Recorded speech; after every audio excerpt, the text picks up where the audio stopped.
A very good night to you and a very big warm welcome to you tonight. Whether you're coming through Zoom or Facebook Live, you're very welcome. Céad Míle Fáilte. And this is the third night of our diocesan mission, Be Christ's Joy. This is part of the daily mission schedule, which you already know, and it's working a dream for the most part. I suppose you could say it's the technology dream. So let's hope that we stay connected for the rest of the night. If you've been with us other nights, you know the routine. We've our guest speaker, then we have a little piece of intermission music, and then we have an opportunity for your questions. So if you feel like posing a question at any point when the speaker is talking, just go to the message button with the Q and the A on it and send it in to us, submit it. Francis Rowland is working in the background to gather your questions and to deal with them and to bring them to us then after the music. And we really, truly, we'd love you to participate as you have been participating all through this mission. On to our special guest. Tonight, our special guest is Father Peter McVerry. How do I introduce somebody that's already so well known to you and to everybody in the country? He's known primarily for his work with the homeless. Now, Father Peter was born in Newry, and in 1962, he entered the Jesuit order and he was ordained in 1975. A year before his ordination, he began working in Dublin's North Inner City, and he came into contact with young people who were sleeping rough because of their home situation. So in 1979, he opened a home for boys between the age of 12 and 16, for homeless boys. But he also noticed that when they reached 16 and they were leaving, they had no place to go. So they were back out on the streets. So he began to look at that over 16s group as well. In 1980 then, Peter moved to Ballymun and he founded the Peter McVerry Trust. And here, for any of you interested, after tonight, after you've heard Peter, if you want information, there is a very clear, very wonderful website giving all the details, facts and figures linked to this trust, the biggest organisation responding to the homelessness in Ireland. Peter McVerry is a social activist. He speaks for those without a voice, and he's nearly 50 years at this. And I'm delighted because I can hear his dog in the background. And somebody said to me today, and I hope, Peter, you can still hear this. They said, oh, you've everything in the mission except a dog. So tonight, I hope Peter will bring his dog in and let us say hello to him. I was afraid to ask him how the dog was doing in case he was gone to the other world or anything. So he has to show us the dog, but he's not. He's shut him out, I'm afraid. Okay. He's smiling there.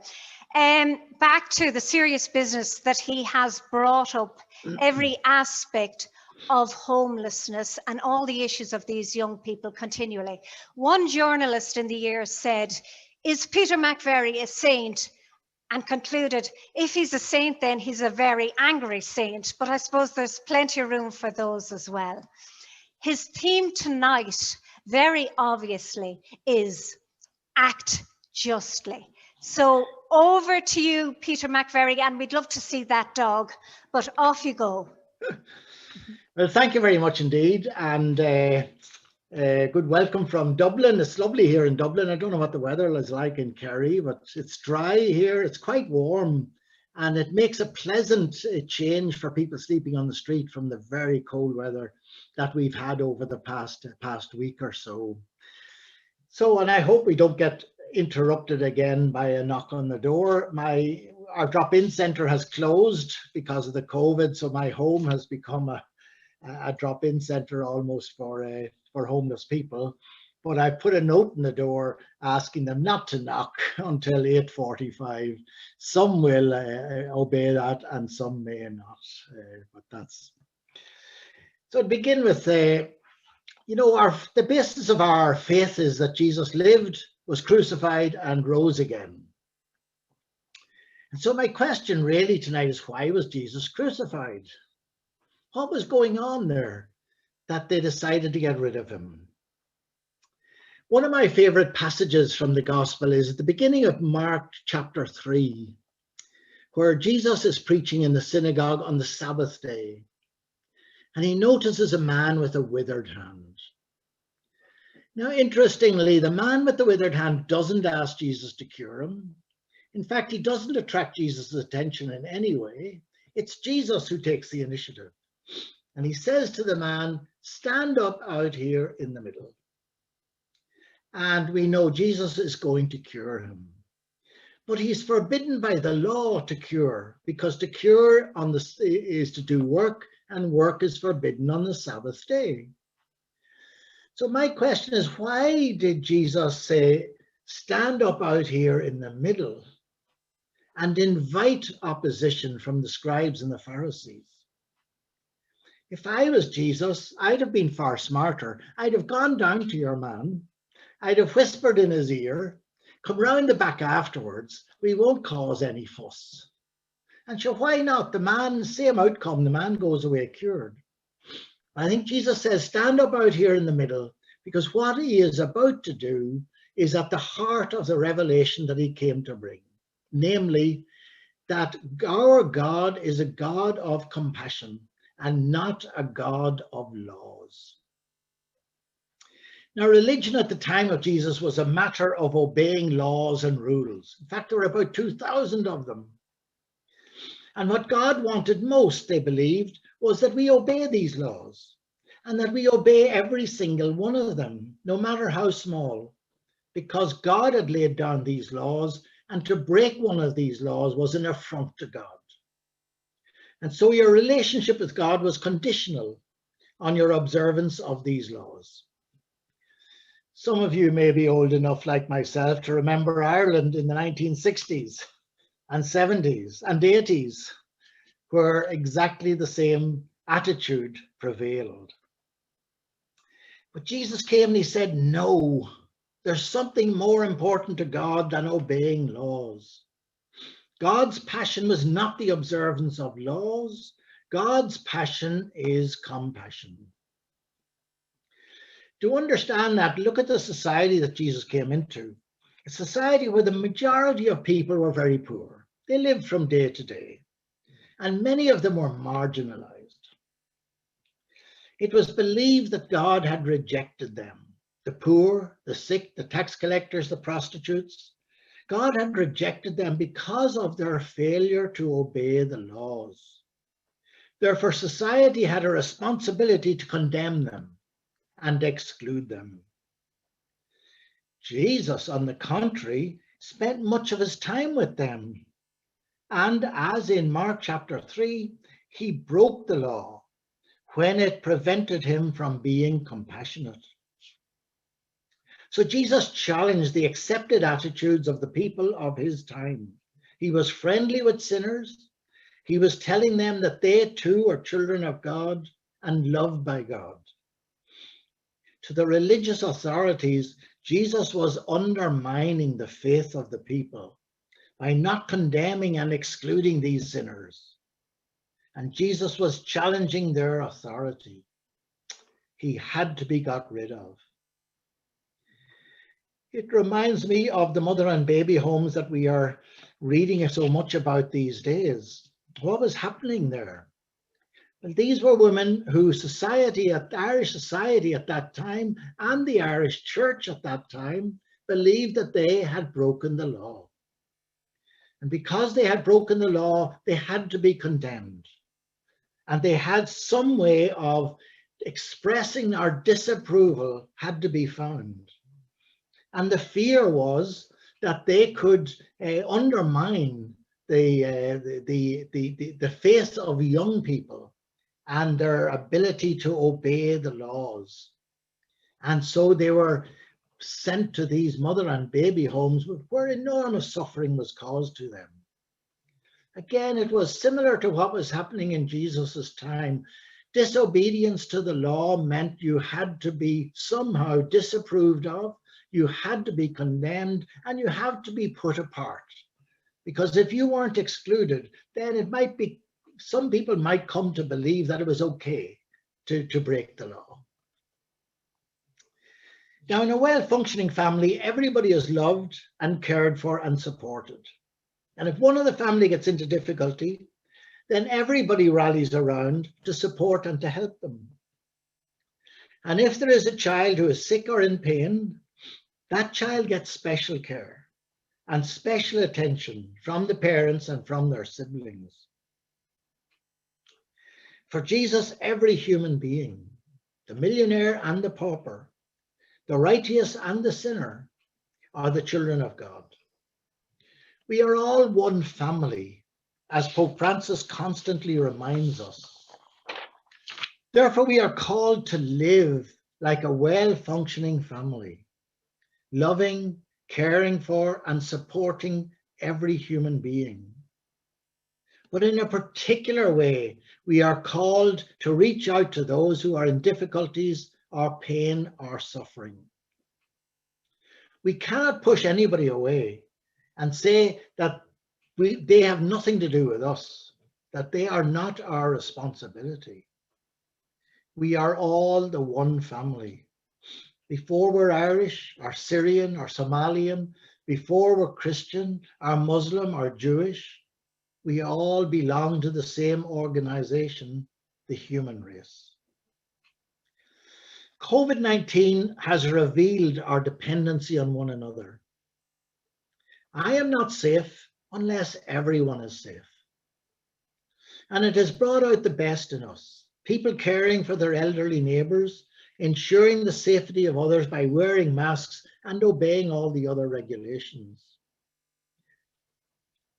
So if God's passion is compassion, as revealed in the life of Jesus, then our passion too, as followers of Jesus, must be compassion, if we are to grow into the image and the likeness of God.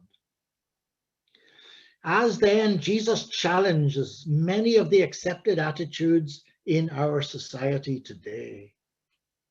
The culture of the kingdom of God in which we live today is generosity, feeding the hungry, giving water to the thirsty, clothes to the naked. It is about giving, not getting, sharing, not accumulating, more concerned about the person in need than about ourselves. In fact, half of the parables of Jesus in the Gospels are about wealth and poverty, and Jesus calling on those who have the wealth to use it to alleviate the suffering of those who are living in poverty. Today, the culture of the kingdom of God is about caring for homeless people, for those with an addiction, for those seeking refuge in our country from war or famine, for those in prison and those who have been released from prison. It is those who are in difficulty or rejected who need our care and our support the most. As Mother Teresa used to say, love until it hurts, and then love a little bit more. So to live the gospel today, we might say, live simply and share generously, not just our money, but also our time, our talents, and our gifts. To live the gospel today, as at the time of Jesus, meant to put other people before ourselves and to put their needs before our wants. So act justly, but we have to go further than act justly. Act compassionately, reaching out like in a family to those who are in need at whatever cost to ourselves. Yes, if we take in refugees into Ireland, we should be delighted to take refugees in and save them from the famine or from the war that many of them have been fleeing from. We ought to be delighted. In fact, as said in the introduction, am I angry? I am angry. Christians have to be angry because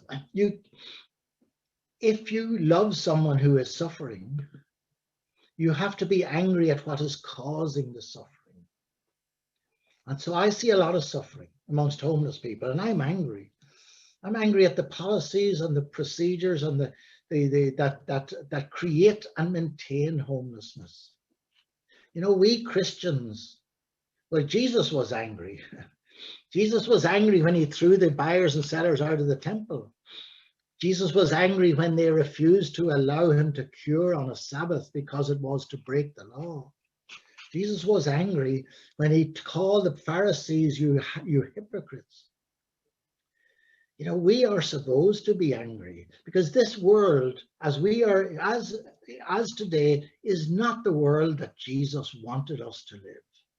With wars and famines and exclusion and refugees, and this world is not the world that Jesus wanted it to be. And so we have to be angry enough to want to change it.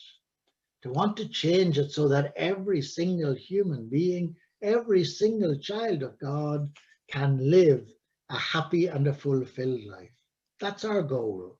And that is what we commit ourselves to when we become Christians, ensuring that everyone, not just our friends and our family, but everyone can live a happy and a fulfilling life. And that is the meaning, it seems to me, of acting justly. Well, thank you very much for listening. I'm very happy to answer any questions or hear any comments that you may have. Thank you. Thank you very much, Father Peter. Peter, that is wonderful, inspiring, and absolutely challenging us to the core. So thank you for that. Last Sunday on Horizons, I asked you, Peter, to choose a piece of music that meant something to you. And you chose Be Still and Know That I Am God. So in a minute, I'm asking Ger to turn that piece of music on for us. But tonight, what we want you to do, everybody listening, this is your opportunity to participate. We want you to sing along with this traditional Be Still and Know That I Am God. We want you to sing in your homes. There are no restrictions, and we really would like you to sing along with it. And then we'll come back to Peter McVerry with questions. So if you could just take this minute, and Ger is turning it on for us, to sing along with this piece of music.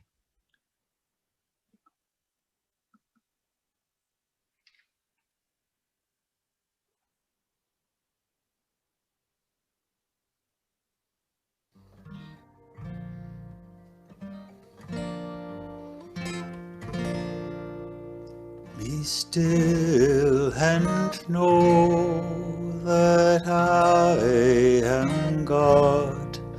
Be still and know that I am God. Be still and know that I am God. I am the Lord that healeth thee. I am the Lord that healeth thee. I am the Lord that healeth thee. In thee, O Lord, I put my trust. In thee, O Lord, I put my trust. In thee, O Lord, I put my trust. Be still and know that I am God. Be still and know that I am God. Be still and know that I am God. Thank you very much. And I know that a group of sisters out in Ixna are definitely singing along to that. Francis Rowland now is joining us with some of your questions, and we're delighted because we have an opportunity to pose a few questions, I'd say, Francis. So thank you very much for joining us. Not at all. And there are questions coming in very, very quickly for you, Peter. Firstly, lots of comments of thanks for what you've just said and the inspiration you give us, and also, I suppose, particularly for the challenge you've put before us. So some of the things people are asking is, okay, in rural Kerry or in rural Cork, parts of our diocese, something very small, realistic and practical somebody might do. And then a bigger question is, what changes need to happen to our church for us to become really people who are followers of Jesus Christ rather than keepers of the rule? So I might give you those for a start. Well, what can people do in a very practical way? In every community, there are people who are excluded, who are looked down upon, who are treated as second class, who are in some way not welcome. And I think we have to break that down. And maybe parishes there have a real role in breaking that down. One group that you would think of immediately are travellers. There is this very strong racial bias in this country against travellers. Not everybody, of course, but there is that strong racial bias. And so many people don't want travellers living near them. Many people don't want to have much to do with travellers, but they are a group that feel very excluded.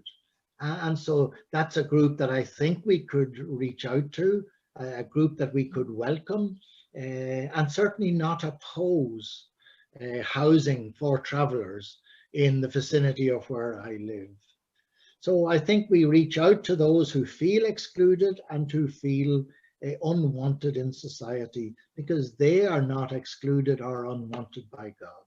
They are God's friends too. And when the kingdom of God comes in its finality, we'll be living side by side with the people that we excluded here on earth. We'll be living side by side happily with them. So let's start doing it now while we're on earth. What does the church have to do? I think the church, as I have often said, the church has to become less a church of services, such as masses and confessions and baptisms, and less a church of services and more a church of service. When young people look at the church, what's the first thing that comes to mind? The first thing I think that comes to mind is rules and regulations. I think what the church should be to young people is a welcoming community that wants them, that reaches out to them, and that involves them. Young people have a huge sense of justice and a huge sense of fairness. And I think we can involve them instead of just trying to get them back into mass. I think we have to set up opportunities for them to serve others and to serve their community. And I think the church should be that place where they feel they can go to be of service to the community. That's really helpful. I suppose another question that's come in here, Peter, is just in relation to what you've said in terms of, are there changes that have come about in society and really for us as Catholics during this time of COVID that we need to hold on to as we move back towards whatever normality will be? I think the COVID has revealed the inequalities within our societies. The COVID has affected disproportionately those who live in congregated settings, those who live in overcrowded homes, those who live in traveller encampments. I think it has revealed to us that there is huge inequality within our society, and that going forward, we have to reduce that inequality. We have to ensure that everybody has a safe and affordable place to live, that everybody has access to education, to equality of educational opportunity. So I think we have to look at, we don't want to go back to where we were before the COVID. No. That was a very unjust society. It was a society which was very, very unequal. And I think we have to learn from this COVID and try to build a more equal society. Building a more equal society means that those of us who are privileged will lose some of our privileges in order to ensure that people who have been disadvantaged maybe less disadvantaged. And that's the price we have to pay, but that's what we're called to do. We should be called trying to build a better and a more just society at the end of this COVID experience. Yeah. Another question that has come out here, which is around how do we as a church community find practical ways? I suppose it's a bit like that person speaking from rural Kerry, but it's that question of, you know, how do we give of our energies, give of our abilities in a real way that would help others? Because not everybody feels that they can change policy. No. I know in our parish in Ballymun some years ago, we had a whole lot of little committees. We had a welcoming committee. Okay. So anybody who was rehoused in Ballymun, within the first few days, a group of people from the parish would meet them and greet them and welcome them and explain to them what was going on in the parish, which helped to make them feel at home. We had other committees as well, reaching out. We had a committee working with young people. We had a committee working with people who had a drug problem. And I think that's the way churches have got to go. We've got to be reaching out to people. We've got to get away from the church building. Church building is fine, all right, on a Sunday for Mass, but we've got to move our focus away from the church building and into the services that we as a church can provide. Most obviously, lay people take the primary role in this. But I think we need to look at what are the needs of the parish and how can we as church community try and meet those needs. One of the needs, I'm sure it's in Kerry as everywhere else, is people who are in mortgage arrears and who are in danger of losing their home to repossession. That's something I would feel strongly about. That's something where if the bank is going to repossess somebody's home because they cannot pay the mortgage, even though they would like to, but the circumstances they have fallen on, they cannot pay the mortgage, I would love to see a little committee from that parish supporting them and going to the bank and telling the bank if they repossess that house, the parish will withdraw all its funding from that bank, and the parish will make sure that nobody will buy that house after they have been repossessed, to put huge pressure on the banks to try and deal more justly with people who, through no fault of their own, have fallen into arrears. Their right to own a home, their right to have a home to live in is far more important than the bank's right to make money out of them. So I think looking at the needs of a parish and getting people to come together and to seriously try and address those needs, and that will invite opposition. It'll invite opposition from people who don't want change. It will invite opposition from people who are going to lose out. They're going to lose maybe some of their privileges. They're going to lose maybe some of the things they have taken for granted, but they're losing them so that others can benefit more. Could I just put one more question to you, Peter? The questions are coming in thick and fast, and I know we don't have time to address them all, but a real question here is, what keeps you going?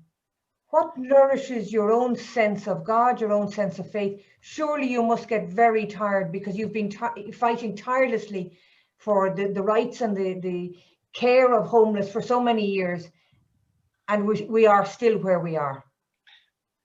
Well, as I said earlier, I'm angry. Anger is a great motivation for keeping going. No, what keeps me going primarily are homeless people. You know, you can't just let go of homeless people. The homeless people are suffering. They're in a difficult situation, and you get close to homeless people when you're working with them. Some homeless people will say, I'm a father figure to them. Now, we never use that because they have their own fathers. No matter how good or bad their father was, they have their own fathers, so we don't use that term. But they would say, I'm a father figure. I'm more likely nowadays, I'm a grandfather figure. So, but you feel a little bit like that sometimes. You know, if a child is in difficulties, the parents can't just say, look, get out of the house. I don't want any more to do with you. And so for me too, with homeless people, I can't just wash my hands of homeless people and go off and do something else. I am I'm committed to trying to make the life for homeless people a better life, and in trying to end homelessness. And so when I have ended homelessness, which will probably be the year 2500, when homelessness has been ended, then I can walk away happily. Francis, thank you very much for bringing those beautiful questions together. And Peter, thank you for answering these so well and so clearly. Before I leave you, I just want to know, is there anything, what would you like to leave people thinking about tonight as they go away? I'll be wrapping up in a minute, but I'm wondering, is there anything that a thought you want to leave them with? We have a lot of people listening on Facebook Live and tuning in. What would you like them to be going away with and thinking? Well, the commandment of Jesus is to love one another. And to me, there are 3 levels of love. Of course, we love our family and we love our friends. Second level of love is to forgive people who have hurt us, who have asked for forgiveness. That's very hard to do, to go to somebody and tell them you forgive them. And the third level of love is to forgive somebody who hasn't asked for forgiveness. And we tend to exclude those from our lives. We tend to withdraw our affection from them. And we tend to not want anything to do with them. I would say tonight, is there some person in your life that you have pushed aside? Is there some person you don't want to have any contact with? You don't want to have anything to do with? And maybe you take the risk of going up to them and making peace. Now, the risk is they may reject the peace, but that's okay. You've tried, you've done what God would want you to do. So to look at your relationships, and if there is somebody that you have pushed to the side, to try and bring that person back into right relationship with you. Father Peter McVerry, you are inspiring. I thank you so much on behalf of all our listeners. You've set us such a challenge, and it is inspiring. We just have to go away and think about these things and see what we can do, from the small things to the large things. So thank you very much, Peter McVerry, for joining us tonight in the Diocese of Kerry.